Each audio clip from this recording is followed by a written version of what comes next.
I want to say that for some time, we are all aware you are in a spiritual warfare ministry. And we are aware that we are in a warfare with the forces of darkness. Amen? Amen. The Bible says in the book of Ephesians chapter 6, it said we wrestle not against flesh and blood, but against principalities and powers, against the rulers of the darkness of this world, against spiritual wickedness in high places. And then he said, therefore, take up the whole armor of God that you may be able to withstand. That's the Bible. But I also want you to know that in every war, it is always good to study the strength and the weakness of your opponent. When you know how he attacks, you know the area of his strength. That's why they have in the army what they call Reiki. People who go they go behind the enemy line to study the nature of equipment, the number of soldiers that they are bringing to the front line. Very, very important. At least that was some of the little things we learned from the Biafran War. So it was a bad, good thing. It was what? A bad, good thing. So we also learned from the bad. So today, we want to look at the patterns of spiritual warfare from the point of view of the enemy. How Satan patterns his war against you as a child of God, against the church, the body of Christ. What are his patterns? We're going to look at them very quietly. Are we still together? First of all, let's get an understanding of what is spiritual warfare. Because a lot of people don't have this proper understanding. And I like to emphasize it, because if you don't get the nature or a proper definition of the war, you will lose from the beginning. So what is spiritual warfare?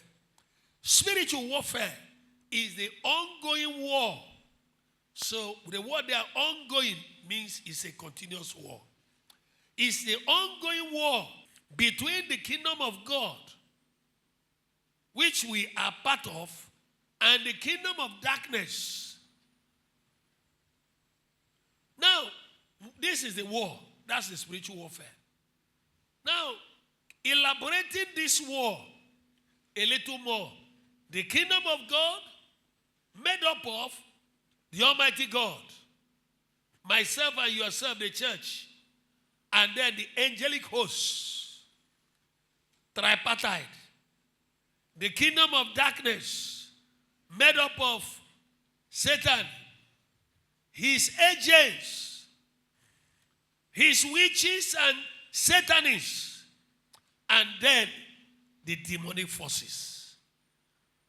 A lot of Christians exclude the agents of darkness, and that's where they lose. You know why they lose? That is the major strength of the kingdom of darkness. I will tell you why. When God created the earth, the only person, the only creation God gave the power of choice is human being. If God open your eyes and you see a stadium loaded with demonic forces, immediately you shout, in the name of Jesus, all of them will bow. But human being, God has given him a will. That's the only person that can resist God, even unto death. And the result is that's why Satan loads human beings, call them Satanists. He gives them so much demonic support that he uses them to do a consistent attack and resistance against the program of God. Are you understanding the pattern there? And that's why if you belong to the theology, God is love, God is love, they know not what they are doing, you are in trouble. God is love. There's no mistaking about that. He is also abounding in mercy. I agree.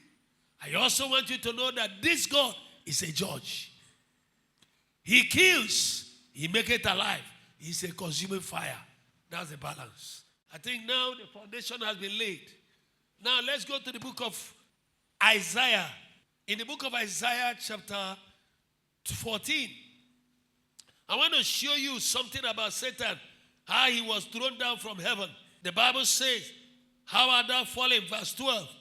O Lucifer, from heaven, son of the morning, how art thou cut down to the ground, which did weaken the nations. Number one pattern of Satan is that he does what? He weakens the nations. He weakens the church.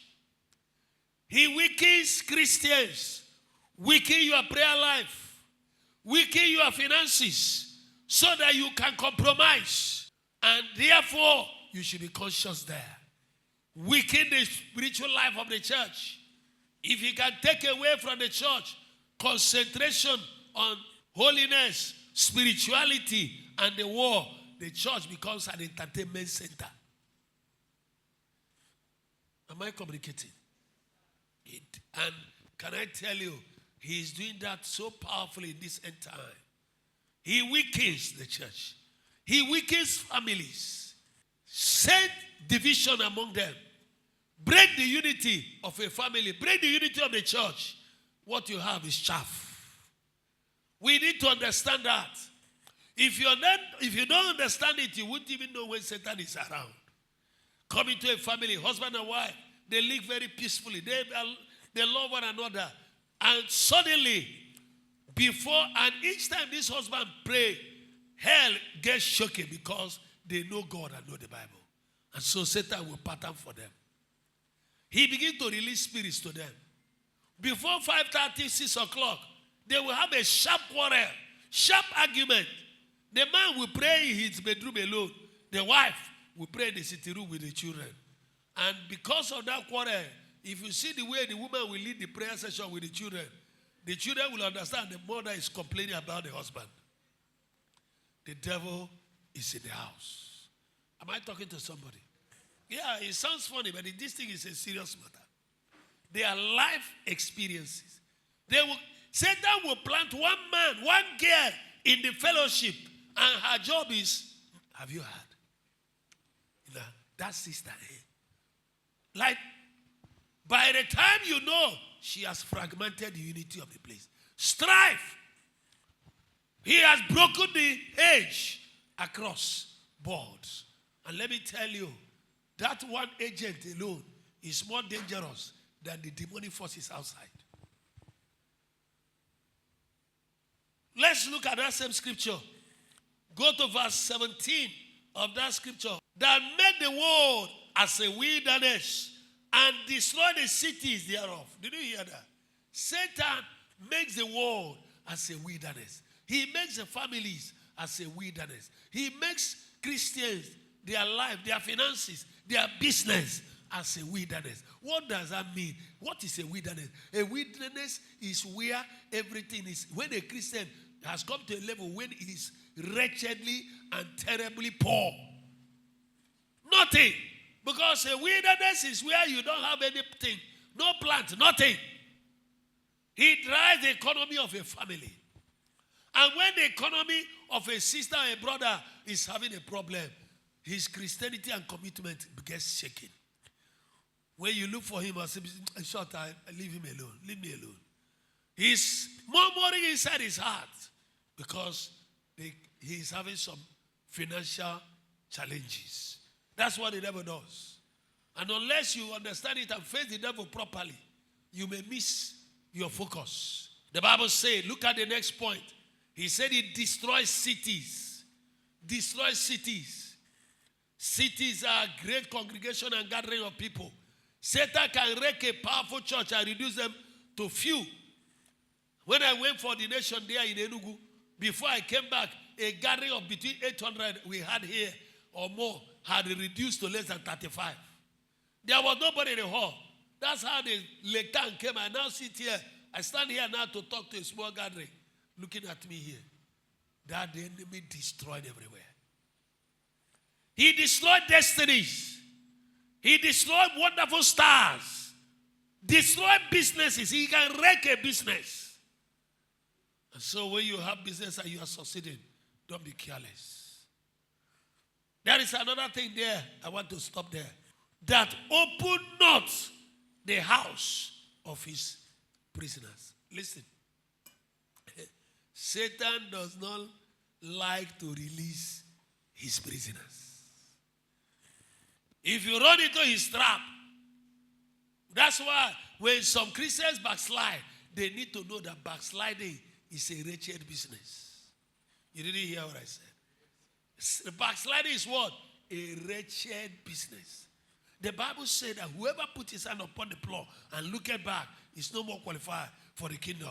The Bible said, we are not of them that draw back. He said, why? He said they draw back to destruction, to perdition. When after binding Satan and suddenly Satan opens to see you in his conference, he will say, so you came here. And you know, to make sure he doesn't open his prison, he doesn't release his prisoners. You go and look at the book of Acts, how Satan bounded Apostle Paul when he entered his net. The Bible said, number one, they put him into the prison. Every prison has a high wall, like a football stadium. Then, in the prison, each of them have a prison cell. Am I right? Good. So when they put Paul in the prison cell, the Bible said they put their hand, they put them in the stocks. What does that mean? They chain their leg, one leg, chain the leg there. They chain their hand and chain their hand, so they were there now. They can't move east, west, and south. And you think that's all enough? No. Outside the door, there is a prison warder standing to make sure when there is unnecessary noise, he will check and be sure that you are not escaping. The devil does not release his prisoners.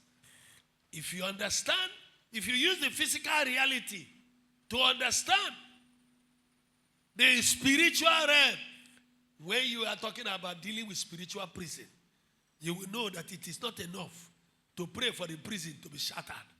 You need to be released from the stocks. You need to bind the spiritual warders. You need to bind them. The prayers are many. That's why some people are praying, my people perish for lack of knowledge. They pray without knowledge. Number 2, let's see how Satan patterns his warfare. Go to the book of Psalm chapter 2, verse 1 to 3.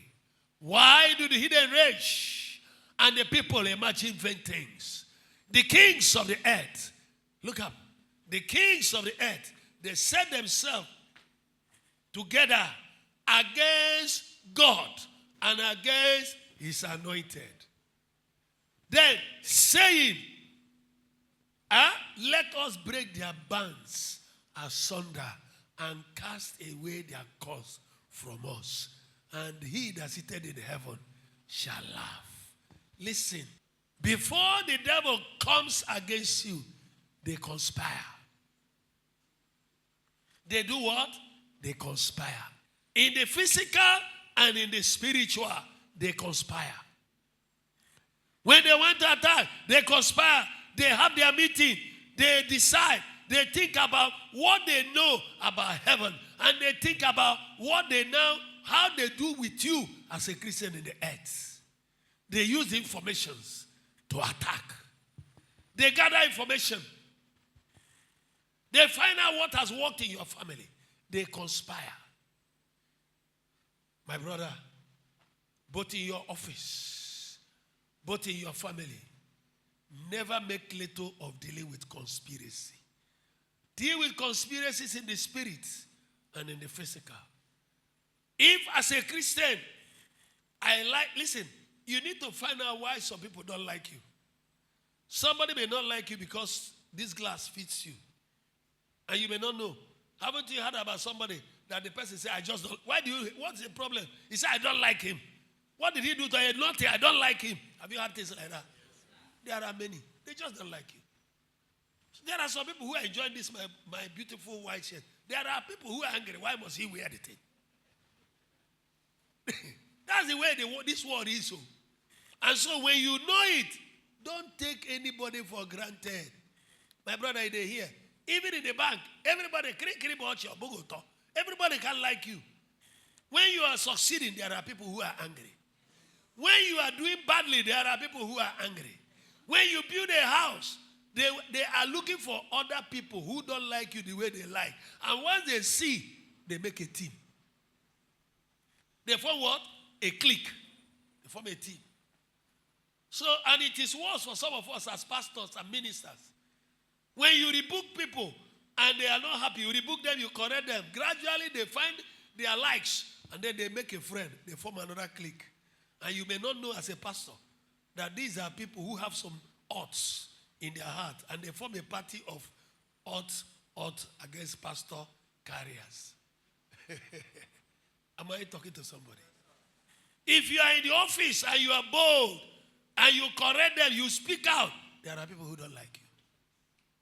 And so, to make sure you incapacitate them, to make sure you don't give them a chance, always deal with conspiracy in the spirit and in the physical. Human or demonic. Scatter them. Somebody say scatter them. Number 3. Let's go to number 3. Zechariah 3. Let's read from verse 1. I will use a lot of scriptures to justify everything I'm saying. Zechariah.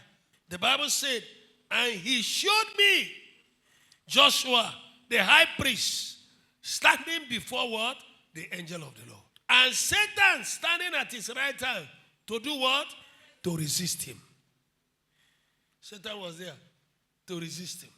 And the Lord said unto Satan, the Lord rebuked thee, O Satan, even the Lord that has chosen Jerusalem, he rebuked thee. Is not this a brand plucked out from the fire?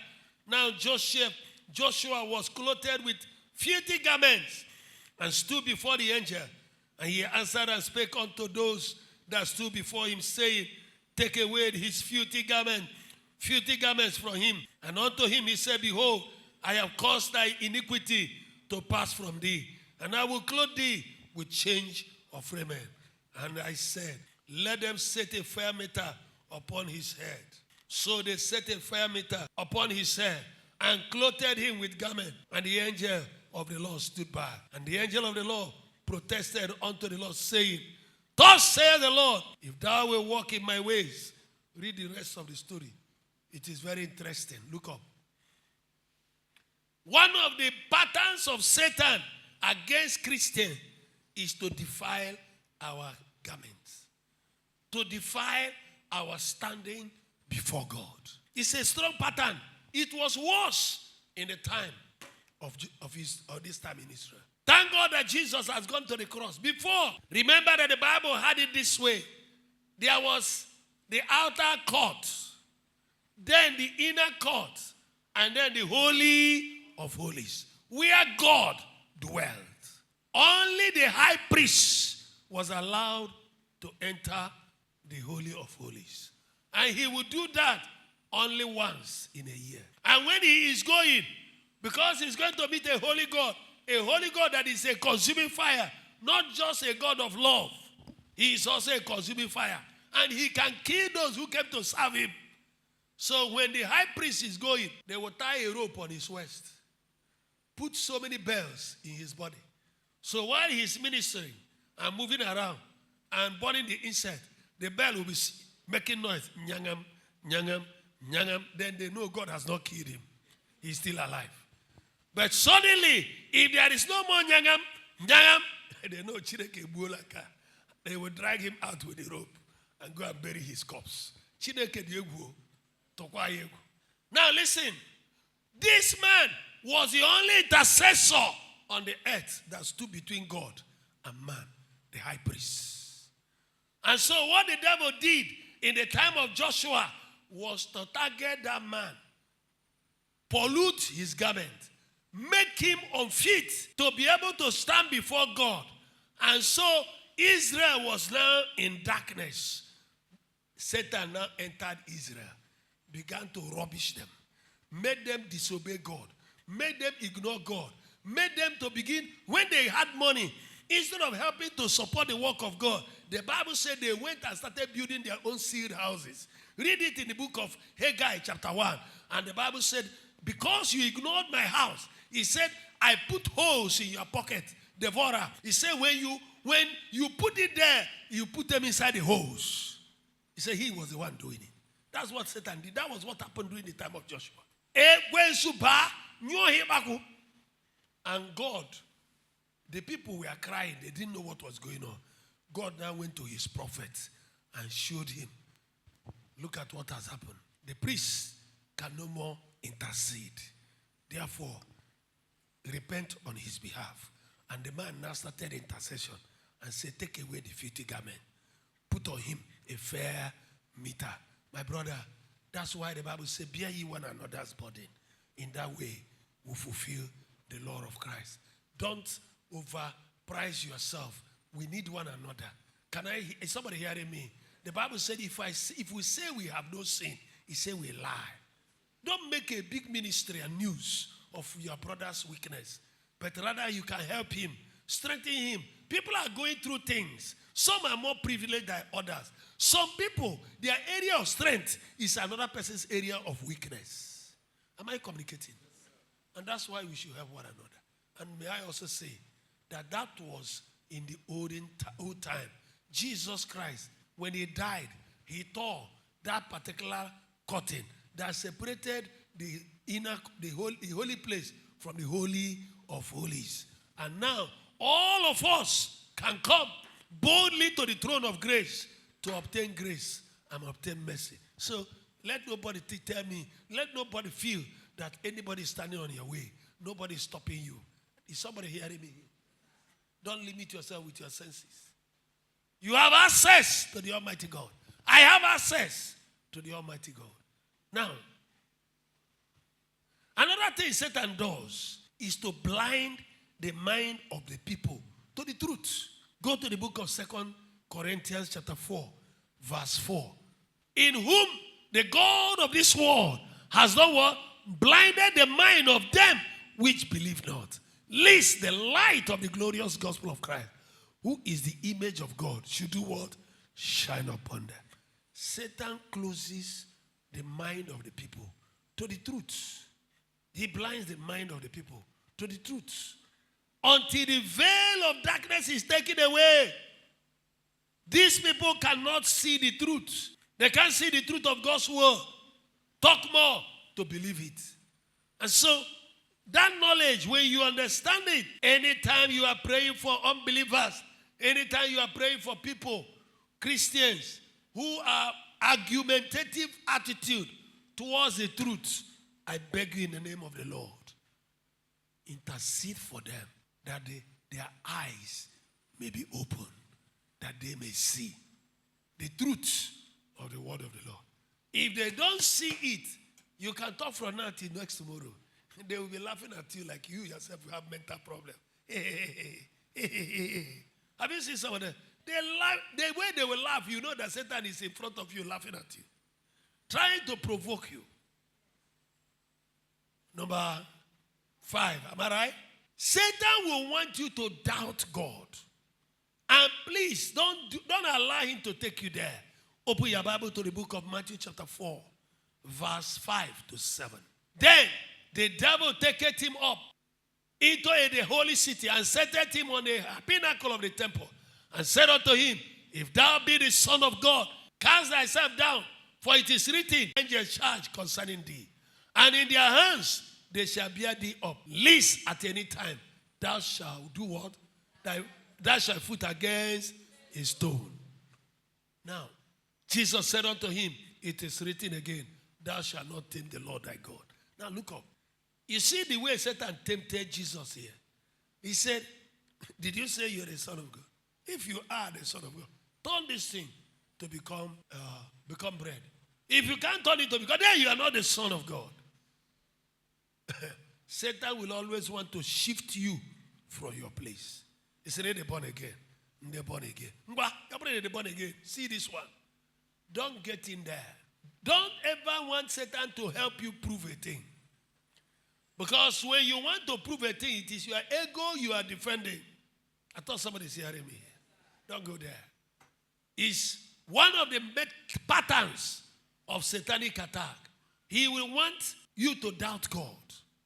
He wants you to doubt even yourself. Am I really a child of God?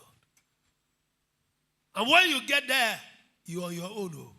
The Bible says without faith, it is impossible to please God. He came to his people. They were busy. Is he not the son of David, the carpenter? Is he not the son of Joseph, the one we know here? What is going on? The Bible says he therefore could not do many miracles in that place. Doubt is a vote of no confidence on God. Don't operate there. Number, he will want to shift your position. Matthew chapter 4. Let's read verse 1 to 3. Then was Jesus led up of the Spirit into the wilderness to be what? Tempted of the devil. And when he had fasted 40 days and 40 nights, he was afterwards and hungered. And when the tempter came to him, he said, if thou be the Son of God, command these stones to be made bread. But he answered and said unto them, it is written, man shall not live by bread alone. He wants to shift his position. If you don't turn it to bread, then you are not the Son of God. Because if you are really the Son of God, you turn it to bread. My brother, these are 8 things. As a Christian, he wanted him to doubt who he is. Sometimes some Christians, they have a call of God. Satan will so confuse them. A man of God who God called, he abandoned his pharmacy job, answered the call of God. Suddenly, Satan began to speak to him. After a long time, the man locked the pharmacy. What is going on? He said he wants to go to seek the face of God to find out if God really called him. Sorry, a man who had closed his pharmacy answered the call. Now he left the ministry and went to seek the face of God to find out if God really called him. So, who spoke to you the first time? That time he closed the ministry to go to seek God again. Do you know that was not the day the doubt started? It has gained momentum. And that's what was wrecking his life. Listen to me. Doubt, lack of faith can hinder your miracle. And as a child of God, you need to know at that point, you need to rebuke the devil. He is not far. He is very close. In fact, as at that time, he is very much around you. And you need to bind him. Tell your neighbor, say, bind him. Can somebody get me the book of Isaiah chapter 41 verse 10? Number 7. I want you to know that Satan will want you to live and walk in fear. He does his best to intimidate you. He does his best to terrorize your life. He wants to make you feel insecure. But hear the word of the Lord. Isaiah 41 verse 10, the Bible says, fear not, for I am with thee. Be not dismayed, for I am thy God. I will strengthen thee.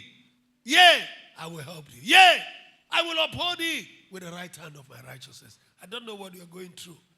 That scripture is for you. God is talking to you. He's saying to you now, fear not, I am with you. Be not be dismayed, I am your God. Is somebody hearing me here? The Lord is talking. He will see you through. You will cross the bridge. You will overcome. Is somebody hearing me here? They cannot kill you. Jesus has died for you. You are not for sacrifice. Somebody say, I'm not for sacrifice. Jesus has died for you. You can't die like chicken. Hear what God said. He said, whoever wants your life, he said that person will go for you. I will give men's life for your sake. Bible. Are we still together? So, walk with your shoulders high. Your Father is the Almighty God. He is Jehovah. He rules in the affairs of men. There is a way princes walk. I don't know whether you heard what I said. There is a way how princes walk. They walk with dignity. Walk with dignity. And everybody, if they slow down, everybody, because when they arrive, that is when the time has started. You didn't hear. Have you ever seen a marriage fixed by 8 o'clock or 9 o'clock? They say 9 o'clock, we'll be waiting. And then the advertisement is made. 9 o'clock, the priest, whether Reverend Father, Pastor, he has not come. He's in charge. If you don't like, climb the pulpit and go and wait them. Since you are too wise. Huh? Let's know you are in a hurry. He is in charge.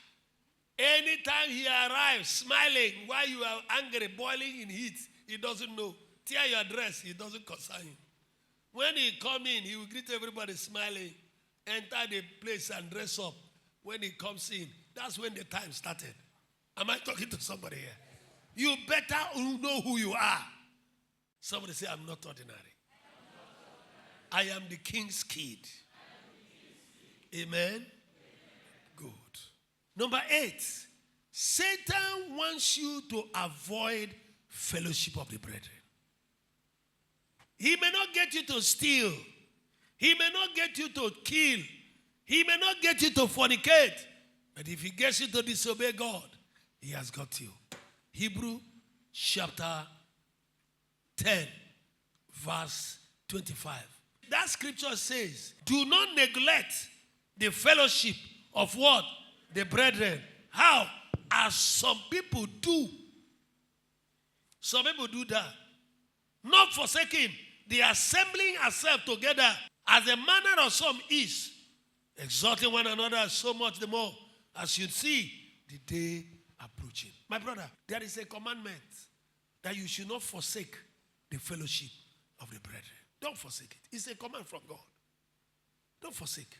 Come one another, sharing one another with psalms and hymns. You can also read 1 John chapter 1 verse 3 in your private time. But when you see Satan begin to lead you away from fellowship, listen to me. He's already working on your zeal.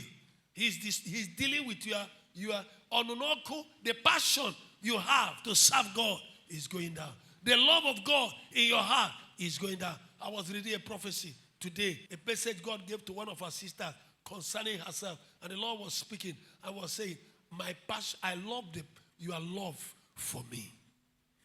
God looks at the heart. He knows our motives. Some of us came here not because we come to fellowship, not because we love God. The reason is because we have a challenge. And God is aware. If you have a challenge, first love God. Then that challenge, God will crush it very fast. Are you hearing what I'm saying? Love him. The Bible says, seek ye first the kingdom of God and what? His righteousness. Then all other things will be added to you. Bible. Are we still together? Number 9.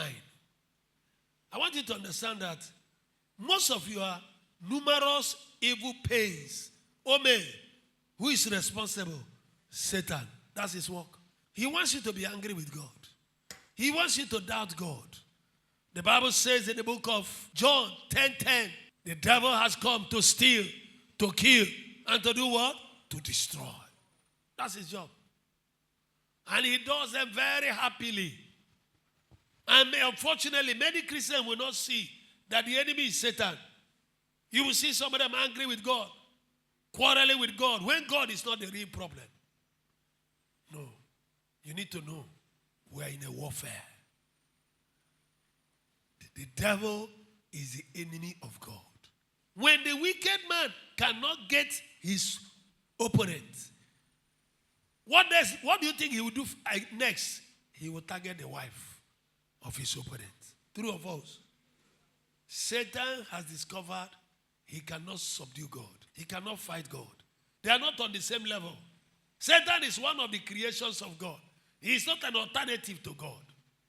And so what Satan does, in order to give God pain, is to attack his wife. And that is you and me. For the Bible said, for the Lord is our husband. Are we still together? My brother, when you understand it, every wife of the governor, the children of the governor, the wife of the president, the children of the president, they don't move anyhow. They are specially protected. The Bible says that, are you hearing me? There are special divine protection for you. But then, obey the laws of God so that the protections will be in place. Don't go anywhere and anyhow. God has decided to protect you. Then why will you go to the enemies of God to receive things? You run to the other one. You attend the festival of witches. You attend the festival in the name of Halloween festival. You attend the Iriji festival because it is your village tradition. Look at you. You don't know who you are. When they attack you, don't expect God to come. Because he's already angry with you. That's why so many Christians are being overpowered. But when you keep yourself to God, when you keep yourself for Jehovah, heaven will shake her because of you. Why? The Bible said he's a jealous God. He's very jealous about you. Somebody say, I am the apple of God's eyes. If you are, then behave like one. Number 9, listen. Satan wants you, he knows you are a religious guy. Get me the book of Matthew chapter 7 verse 15. Satan knows you may never go to native doctors. He knows you have believed this gospel so much that everything to you, church. He's a church man. So the devil, what he is looking for is how to get you into a false doctrine. Did you hear what I said? He wants you to do what? To believe a false doctrine. Beware of false prophets, which come to you, how? In sheep's clothing. But inwardly, they are what? Ravening wolves. Verse 24, chapter 24, verse 11. Hear me, my brother. Satan, in the last days, one of the prophecies is that there will be strange doctrines. And many false prophets shall arise and shall do what? Deceive many. Many will be lost because of deceit. 23. Jeremiah 23 verse 11. I am emphasizing this because you know something. All these false doctrine here and there are doctrines. Some of them will tell you that they don't wear ring. That wearing wedding ring is not in the Bible. So which one do you do? They say you in our church, you will give them Bible. So where did you see where they were giving Bible in the Bible? Yourself. All these useless doctrine, what did I call them? Useless doctrine are sponsored from hell to confuse the faith of men. And listen, don't be carried away by it. A lot of people today, what has brought them where they are? False doctrine. False doctrine. They will tell you, in our church, all these things you do, we don't believe it. Our own is like this. Listen to me. There is no church that doesn't have one error or the other. Even here. What we are doing is we are trying to be conscious.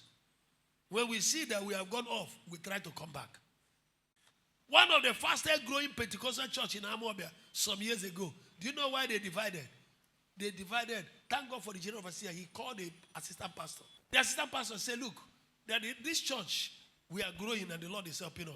But in growth, we need to monitor our growth and know when we are going down. So every Sunday, count the number of men, the number of youths, and then the number of women. Let's have a record. The pastor said, assistant pastor said, no, hey, how can you count the number of people? They are uncountable. You know what he's quoting? David and Joab. Trouble don't start to. You think that's small thing? This is the reason why the church broke. The pastor from there, he wouldn't want to tell anybody that he has been having ambition to open his own lock-up store called church. At the end of the day, he thought. So in order to avoid trouble, his general officer called him back. He said, let's not fight. Divide the property. Take this one. I take this one. Take this one. Church property, he carried and went and died there. Listen, brother. The Bible says we should be careful. Careful. Don't make use of your freedom anyhow. What is wrong in that? When he was doing that, he forgot that the Bible says, obey them that have rule over you. As people who will give account, it's not you. He was the one to give account, not you.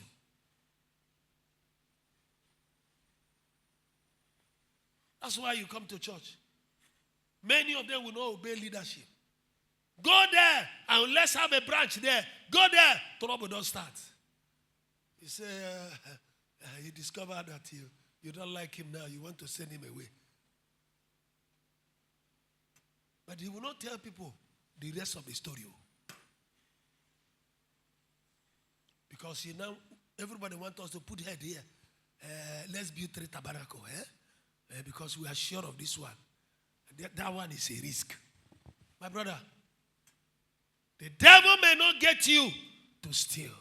He may not get you to commit immorality. But listen to me. If he gets you to walk in disobedience, it can be against authority. It can be against God. He has gotten you, brother.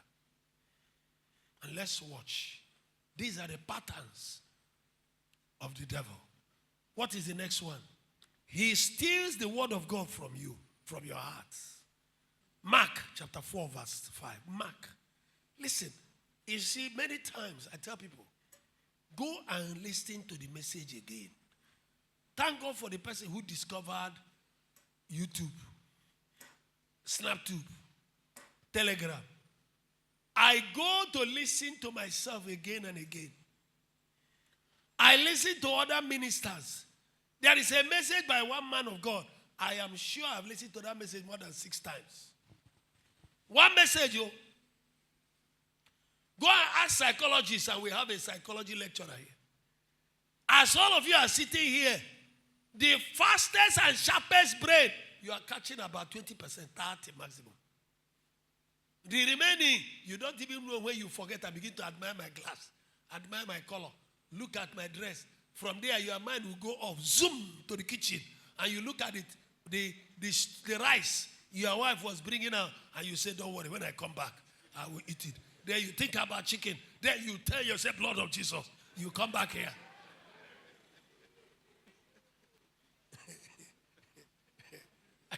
Am I communicating? This is the whole truth. So if you think you are catching everything, na lie. And that's why I always say, people, learn to jot down when you are listening. As you are jotting down, it helps you to internalize more. It helps you also to follow more concentrated. Sometimes you discover that your mind will black out. I know you guys are wonderful. You don't have that problem. I used to have it. You black out. Suddenly you discover that you didn't even know where your mind went. Patterns of warfare against the church. He uses close friends to wreck your faith. Are you hearing me? The Bible says in the book of 1 Timothy, chapter 18, he said, Hymenus and Alexander, he said, whom I have handed over to Satan, that they may not blaspheme again. Why? They were blaspheming the church. And suddenly, they entered into a strange faith. And the Bible says, what happened? They started to blaspheme. Today, I don't know how many of you saw in the newspaper yesterday, a young man, a priest in the Anglican communion, suddenly, I learned he was sacked. He himself said he resigned. So, only God knows the truth. But I think, what is his problem? The important is, let us look at the substance. Some demons have hired him now to create another confusion. And he is coming out with a strange doctrine. And you'll be surprised, people will follow him. The people will follow him. Why? He said that the Bible said that we should have, that the heaven, thank God he didn't say God. He said heaven. And there are first, second, and third heaven. And they have told him to carry the doctrine of polygamy. Very soon, somebody else will carry the doctrine of stop fasting. And people like such things. Because it makes things easier. Who even told you that? Who told you that marriage stops immorality? In fact, can I tell you, it's easier to be chaste as a bachelor. When you get married, then you see pressure. You didn't hear what I said. You see pressure. It's like your shield has been broken. You see pressure. Married men don't take chase women. Some of them, are they satisfied with 3? Haven't you seen married women chasing men? Chasing even boys? Okay. Let's leave that one. Somebody says strange doctrine. Hell is responsible for manufacturing these things. And hear me today and hear me clearly. David, do you know that his senior brothers wanted to discourage him from going to fight Goliath? Is it not true? They listen. If you are not careful, they can discourage you. When God speaks to you, my brother, don't allow anybody to confuse you. I would have missed it in every dimension. One day God spoke to me and said to me, my son, he said, listen to me concerning your marriage. I am not going to speak to you concerning it from any man or woman. From that day, all my pastors, all my prayer partners began to prophesy to me. One of my most closest prayer partners said to me, fell everywhere. At the end, he called one name and said, Chima, the Lord said, that's your wife. And you know, somebody who has been tired of looking for a wife, I would have been tempted to go. This thing happened, I didn't say once, severally. What saved me was the fact that God has spoken to me concerning your marriage. It's a dealing between me and you. I'm not going to speak about it from any man. They can only confirm it. And you know the funny thing? 2 of the marriages they gave to me. The other one died in pregnancy. The other one delivered and died. So I would have been double widower. And that would have been another satanic blackmail. Is somebody hearing me here? You must find the purpose of God for your life. Satan loves to build strongholds in people's lives. Did you hear what I said? He likes to build what? Strongholds inside people's hearts, in their life. That stronghold can be as a result of bitterness, anger, unforgiveness. It can also be as a result of unbroken covenants. It can also be as a result of immoral life. Immorality is a terrible thing. Some of the men, some of the women you are meeting, there are many spirits in their lives. Some of them you see, they have too many covenants you don't know.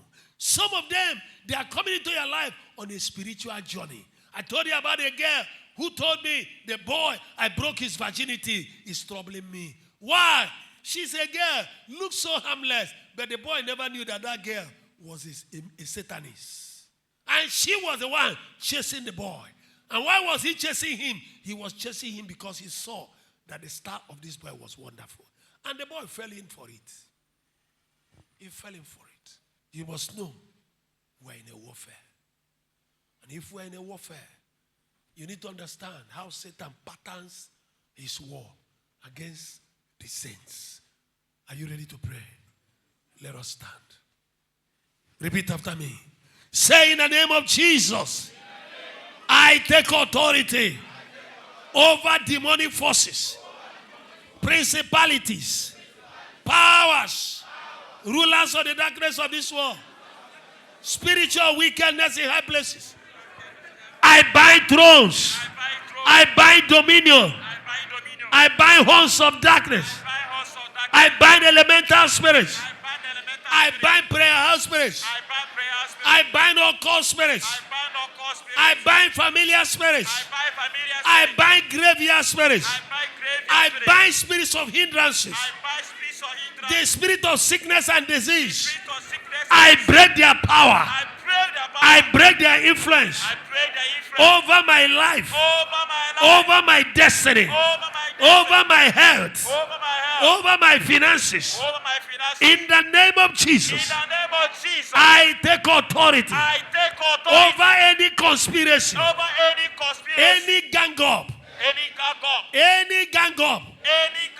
the spirit and in the physical, against my life, human or demonic. I I scatter them. I confuse their tongues. I set them against themselves.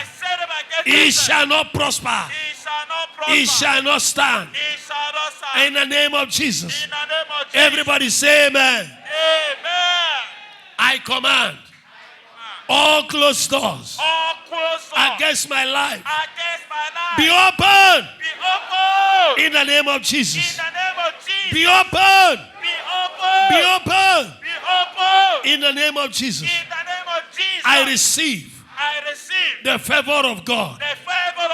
I receive divine connections, divine contacts, divine open doors. In the name of Jesus. And everybody say amen. Amen. Put your hands together for Jesus.